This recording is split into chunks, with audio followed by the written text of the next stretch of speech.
I was living at the mercy of a sick psychopath who abused me psychologically. Can't say that one on here, I guess, and physically. I asked many people for help.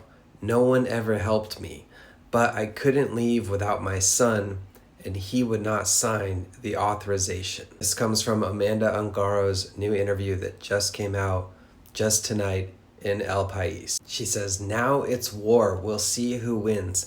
I kept quiet for years, and because of that, people judge me and they ask, why are you speaking now?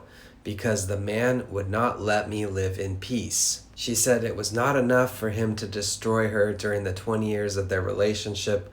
He wanted to destroy her again when she started her new life. Amanda details her arrest where 10 police officers storm her home, arrest her. She winds up getting put into a cell with child unalivers. She claims no wrongdoing from the charges that were filed by anonymous tips. Then when Zampoli learns that she's in custody, what does he do?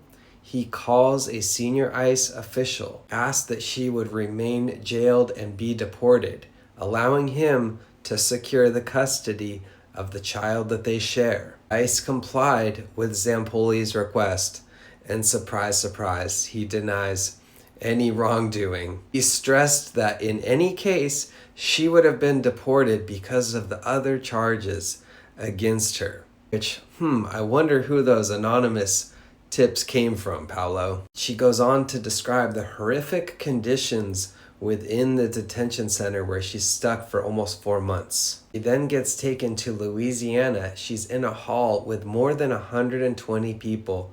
Floors were wet, no windows.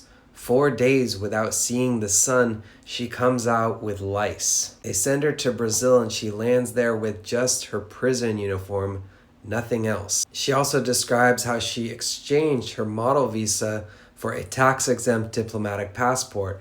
At the time, Zampoli preferred that she retain this status because it was more advantageous to him from a tax perspective. He used to tell her, "Wait for Donald Trump to come into office after the election and we'll sort out your papers and he'll give you an American passport." She also describes flying on Lolita Express with Jeffrey Epstein at age 17, and she says that she's on there with around 30 very young girls, around 14 to 16 years old. Think about that for a second. He was really shipping 30 girls per flight from Paris to New York.